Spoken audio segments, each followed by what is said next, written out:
Iran దేశం మీద Israel అమెరికాలు సాగిస్తున్న యుద్ధానికి విరామం ఏర్పడింది. రెండు పక్షాలు కూడా 15 రోజుల పాటు కాల్పుల విరమణ ప్రకటిస్తున్నట్టు, ఎలాంటి ప్రొవోకింగ్ చేయమని చెప్పి ప్రకటించుకున్నాయి. దీంట్లో అమెరికా తరఫున డొనాల్డ్ ట్రంప్ ఇరాన్ ఇచ్చినటువంటి 10 పాయింట్ల ప్రోగ్రామ్ వర్కేబుల్ గా ఉంది, ఇది పనిచేసేలాగుంది, మేము ఇరాన్ తో చర్చించి దాని పరిష్కారం చేసుకుంటామని ప్రకటించారు. ఆ 10 పాయింట్ల ఇరాన్ ఇచ్చిన ప్రోగ్రాం ఆధారంగానే రేపు 10వ తేదీ నాడు ఇస్లామాబాద్ లో చర్చలు ప్రారంభం కాబోతున్నాయి. అయితే ఈ యుద్ధానికి విరామం ఏర్పడింది, కానీ ఈ చర్చలు సక్రమంగా జరిగి పూర్తిగా యుద్ధ విరామము శాంతి ఏర్పడుతుందా లేదా అనేటువంటి సందేహాలు ఇప్పటికే మొదలైనవి. దీనికి కారణం ఇజ్రాయెల్ దాన్ని ఉల్లంఘించడం. ఈ 10 పాయింట్ల ప్రోగ్రామ్ లో ఒక అంశం లెబనాన్ తో సహా మొత్తం ఎక్కడ దాడులు జరగకూడదని చెప్పి ఒక పాయింట్ పెట్టుకున్నారు. కానీ ఇజ్రాయెల్ దానికి అంగీకరించట్లేదు. లెబనాన్ మీద నిన్ననే భారీ ఎత్తున దాడులు, గతంలో చరిత్రలో కనీ వినీయని పద్ధతిలో దాడులు చేసింది. దాదాపు 170-180 మందిని చంపేసింది. ఇంత దారుణానికి ఇజ్రాయెల్ ఒడిగట్టింది. ఇజ్రాయెల్ ఒత్తిడికి లొంగి ట్రంప్ కూడా చెప్తున్నాడు, మేము లెబనాన్ విషయాల్లో మేము కూడా వెనక్కి తగ్గుతున్నాం, లెబనాన్ మీద దాడి కొనసాగుతుందని చెప్పాడు. అంటే ఇది ఒక రకంగా 10 పాయింట్లు ఒక పాయింట్ నుంచి పక్కకు తప్పుకున్నట్టు లెక్క. ఏమైనా యుద్ధానికి 15 రోజుల విరామం రావడం అనేది ప్రపంచం అంతా ఈ రోజు కోరుకుంది. ప్రపంచంలో ఇప్పటికే యుద్ధం కారణంగా అనేక ఆర్థిక స్థితిగతులు దెబ్బతిన్న పరిస్థితులు, ప్రపంచం అంతా ఒత్తిడి డొనాల్డ్ ట్రంప్ మీద చేస్తున్నటువంటి పరిస్థితి. యుద్ధాన్ని విరామం చేయండి, యుద్ధాన్ని ఆపండి అని చెప్పి అడుగుతున్నటువంటి పరిస్థితి. ఈ క్రమంలో యుద్ధ విరామం జరగడం సంతోషం. రెండోది, యుద్ధంలో విరామానికి ముందు డొనాల్డ్ ట్రంప్ ఒక ప్రకటన చేశాడు. ఇరాన్ ని అంతకుముందు చాలాసార్లు ప్రకటించాడు సర్వనాశనం చేస్తామని, కానీ ముందు రోజు చెప్పాడు ఇరాన్ యొక్క నాగరికతను పూర్తిగా తుడిచిపెట్టబోతున్నాం. ఈ రోజు ఆ రాత్రి కాలరాత్రి కాబోతుంది ఇరాన్ కి, దేవుడు కూడా ఇరాన్ ని కాపాడలేడు అన్నాడు. అంటే ఒక రకంగా అణ్వస్త్రాలు ప్రయోగిస్తున్నాం, ఇరాన్ ని కంప్లీట్ గా స్మాష్ చేస్తామని చెప్పే పద్ధతిలో ఆయన ప్రకటన ఉంది. దాని మీద అనేక మంది పెద్ద ఎత్తున ఆందోళన వ్యక్తం చేసిన తర్వాత లేదు మేము అట్లాంటి అణ్వస్త్రాలు ప్రయోగించట్లేదు అని చెప్పి ప్రకటించుకోవాల్సిన పరిస్థితి వచ్చింది. ఏమైనా యుద్ధంలో ఈ యుద్ధం జరుగుతుంది ఇరాన్ ఆత్మగౌరవానికి, అమెరికా ఆధిపత్యానికి మధ్య జరుగుతున్నటువంటి యుద్ధం ఇది. ఇరాన్ అనే ఒక దేశం, వాళ్ళ నుంచి ఏ ప్రమాదం లేకపోయినా ఏ నష్టం లేకపోయినా ఇరాన్ ను తన కంట్రోల్లో తీసుకోవాలనే ఒకే దురుద్దేశంతో ఇటు ఇజ్రాయెల్ అమెరికా సాగించిన ఒక సైడ్ ఏకపక్ష యుద్ధం ఇది. ఇది ప్రపంచం మీద బలవంతంగా రుద్దిన యుద్ధం ఇది. ప్రపంచం మొత్తాన్ని గందరగోళం చేయడానికి దారితీసినటువంటి యుద్ధం ఇది. కాబట్టి తప్పంతా అమెరికా ఇజ్రాయెల్దే. వీళ్ళ యుద్ధోన్మాదం కారణంగానే ప్రపంచానికి కష్టాలు వచ్చినాయి. ఇరాన్ వల్ల ఏ ప్రమాదం లేదని అమెరికా సంస్థలన్నీ స్పష్టంగా చెప్పినాయి. అయినప్పటికీ అమెరికా ఇరాన్ ఈ ప్రాంతంలో తమ మాట వినట్లేదు, తన కంట్రోల్లో లేదు, ఇక్కడున్న ఆయిల్ క్షేత్రాల మీద తన కంట్రోల్ ఉండట్లేదనే ఒకే ఒక దుగ్ధతో చేసినటువంటి యుద్ధం ఇది. కానీ యుద్ధంలో ఇరాన్ ప్రజలంతా ఒక్క తాటి మీద నిలబడ్డారు, తమ దేశాన్ని కాపాడుకుంటాం, 5000 సంవత్సరాల వాళ్ళ చరిత్రని, సంస్కృతిని, వాళ్ళ ఆత్మగౌరవాన్ని కాపాడుకోవడం కోసం దేశం అంతా ఐక్యంగా నిలబడి ఎదుర్కొన్నటువంటి పరిస్థితి. అన్ని రకాలుగా మిలిటరీ యుద్ధ ఎత్తుగడలు ప్రతి దాంట్లో కూడా అమెరికాకు ధీటుగా సమాధానం చెప్పారు. అమెరికా ఏం చేయాలో అర్థం కాలేదు. అమెరికా సైనిక కేంద్రాల మీద, గల్ఫ్ లో ఉన్న సైనిక కేంద్రాల మీద దాడులు చేశారు. గల్ఫ్ దేశాల రక్షణ కల్పిస్తున్న అమెరికా దీంతో పూర్తిగా దెబ్బతిన్నది. ఆ దేశాలకి అమెరికా రక్షణ కల్పిస్తున్న నమ్మకమే కోల్పోయిన పరిస్థితి. అమెరికా యుద్ధ విమానాలు కూల్చారు. అదే రకంగా హార్మోజ్ జలసంధి ద్వారా ఏదైతే ఈ రోజు జరుగుతున్నటువంటి చమురు వ్యాపారం, నౌకాయానం ఉందో వీటిని కంప్లీట్ గా ఇరాన్ కంట్రోల్లోకి తీసుకుంది. ఇది అనూహ్యమైంది, ఇది ఎవరు ఊహించింది. ఈ రోజు ప్రపంచం అంతా యుద్ధంలోకి లాగబడడానికి కారణం హార్మోజ్ జలసంధి ఇరాన్ కంట్రోల్లోకి వచ్చిన తర్వాత ఎక్కడికక్కడ చమురు రవాణా ఆగిపోయింది. ప్రపంచం అంతా అల్లకల్లోలంగా మారింది. దీని కారణం అమెరికా సృష్టించిన యుద్ధోన్మాదమే. అందుకని ఈ హార్మోజ్ జలసంధి నుంచి ఇరాన్ కంట్రోల్ నుంచి ఎలా తప్పించాలనే కొత్త ఎజెండా అమెరికా ముందుకు వచ్చింది. ఏమి చేయలేని పరిస్థితి.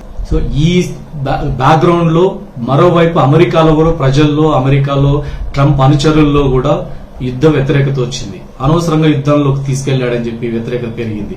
దీంతో ఎటువంటి పరిస్థితుల్లో యుద్ధం నుంచి బయటపడే మార్గాల కోసం అన్వేషించాల్సిన పరిస్థితి వచ్చింది. ఫేస్ సేవింగ్ కోసం ఏదో రకంగా బయటపడడానికి ట్రంప్ ప్రయత్నం చేశాడు. చివరిగా మేమే గెలిచామని చెప్పి ప్రకటించుకున్నాడు.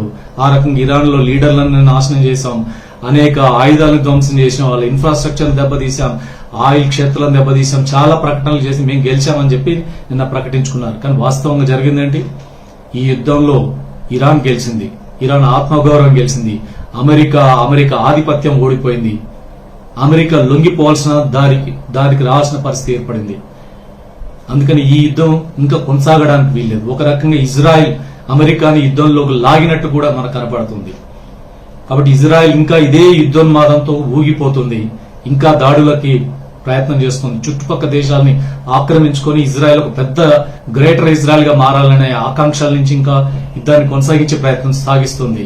అందుకనే దీనికి ఎండ్ పడాల్సినటువంటి అవసరం ఉంది. ఏ సార్వభౌమ దేశమైనా తన దేశాన్ని తాను పాలించుకునే పరిస్థితి ఉండాలి, ఇతరుల కంట్రోల్ ఉండాల్సినటువంటి అవసరం లేదు. అయితే ఇరాన్ ఈ రోజు యుద్ధంలో గెలవడానికి వాళ్ళ దేశం ఐక్యంగా ఉండడమే కాదు, ఒకవైపు రష్యా, ఇంకోవైపు చైనా టెక్నాలజీ కావచ్చు అన్ని రకాల సహాయం అందించినటువంటి పరిస్థితి ఉంది. దానికి తోడు అక్కడ ఇరాన్ ప్రజలు చేసినటువంటి సాక్రిఫైజెస్ ఎవరు ఊహించినటువంటి సాక్రిఫైజెస్ చేశారు. అందుకోసం ఈ రోజు చివర్లో మొత్తం బ్రిడ్జిలను కూల్చేస్తాను, పవర్ స్టేషన్లన్నింటినీ ధ్వంసం చేస్తాను ఈ రాత్రి అని చెప్పిన తర్వాత లక్షల మంది ఇరాన్ పౌరులు వచ్చి ఆ బ్రిడ్జిల దగ్గర నిలబడి మానవహారం ఏర్పడి మమ్ములు చంపండి, మా బ్రిడ్జిలు కాదని చెప్పి ఆ రకంగా ధైర్యంగా ముందుకొచ్చారు. దాంతో ఇన్ని వేల మందిని చంపి అమెరికా బతకగలిగే పరిస్థితి ఉండదు. అందుకనే వెనక్కి తగ్గాల్సిన పరిస్థితి ఏర్పడింది. ఈ సమయంలోనే చైనా చొరవ తీసుకుని పాకిస్తాన్ ని ముందు పెట్టి ఈ రకం చర్చలకు ఈ రోజు పురికొల్పింది అనేది ఈ రోజు మనం చూస్తున్నటువంటి వార్తలు. ఏమైనా పాకిస్తాన్ ఒక ముఖ్యమైన పాత్ర పోషించింది. ఒక కీలకమైన సమయంలో ఈ రకం యుద్ధ విరామానికి పాకిస్తాన్ తోడ్పడింది. అదే సమయంలో మనకు ఇండియాకు అనేక అవకాశాలు ఉన్నాయి. మనం అటు ఇరాన్ తో మంచి మిత్రులం, రెండోది అమెరికాతో మంచి సంబంధాలు ఉన్నాయి, ఇజ్రాయెల్ తో మంచి సంబంధాలు ఉన్నాయి. కానీ 3 దేశాలతో సంబంధాలు ఉన్న మనం ఒక్క చిన్న పాత్ర కూడా పోషించలేని దుస్థితికి మనం నెట్టబడ్డాం. కారణం మనం అనుసరించిన తప్పుడు పద్ధతులు, మన మోడీ ప్రభుత్వం చేసినటువంటి తప్పిదాల కారణంగా జరిగింది. యుద్ధానికి ప్రారంభానికి 2 రోజుల ముందు వెళ్లి ఇజ్రాయెల్ కి సపోర్ట్ చేస్తూ ఇజ్రాయెల్ అనేది ఫాదర్ ల్యాండ్ అంటే ఒక స్టేట్మెంట్ ఇచ్చి వచ్చి అక్కడ వాళ్ళ అవార్డులు పొంది వచ్చినటువంటి పరిస్థితి. అంటే మనం ఇజ్రాయెల్ పక్షంలో ఉన్నామని చెప్పి తేల్చి చెప్పాం. అందుకనే ఇది ఇరాన్ కి మనం పూర్తిగా దూరమైన పరిస్థితి. అయినా ఇరాన్ ఇండియాకు అన్ని రకాల సహకరించింది. కారణం ఇండియా ప్రజలతో ఉన్నటువంటి సత్సంబంధాలు, మోడీ ప్రభుత్వం వల్ల కాదు. ఇది మనం ఈ మొత్తం యుద్ధంలో చూస్తే మనం నష్టపోయిన వాళ్ళలో మనం ఉన్నాం. రెండో వైపు అమెరికా తన మిత్రులందరూ దూరం అయ్యారు, నాటో దేశాలు దూరమైనాయి. యుద్ధంలోకి బలవంతంగా లాగాలని ప్రయత్నం చేశాడు. ఆయన ఎవరు ముందుకు రాలేదు. ఈ అన్యాయమైన యుద్ధంలో మేము రామని చెప్పి తేల్చి చెప్పారు. అందుకని ట్రంప్ కు వ్యతిరేకంగా ట్రంప్ ను గద్ద దించాలనే డిమాండ్ కూడా అమెరికాలో పెరుగుతున్న పరిస్థితి. ఎందుకంటే ఒక మూర్ఖుడి చేతుల్లో దేశాన్ని పెట్టామనేటువంటి ఆందోళన కూడా వ్యక్తం అవుతున్నాయి. అందుకని ఈ యుద్ధం 10వ తేదీ నుంచి ఇస్లామాబాద్ లో మొదలవుతున్న చర్చలు సక్రమంగా జరగాలి. యుద్ధ విరామం ఏదైతే ప్రకటించారో ఇది ఒక శాశ్వత శాంతి జరగాలని కోరుకుందాం. ఎందుకంటే ఇరాన్ మొదటి నుంచి కాల్పుల విరమణకు అంగీకరించలేదు. మేము కాల్పులు విరమించడం కాదు, యుద్ధం ప్రారంభించింది అమెరికా, అన్యాయంగా దాడి చేసింది మా మీద, మేము కాల్పుల విరమణ ప్రకటించడం ఏంది? ఏదైనా చేయాల్సి వస్తే శాశ్వతమైన శాంతి కావాలి, తిరిగి మా మీద దాడి జరగకూడదు.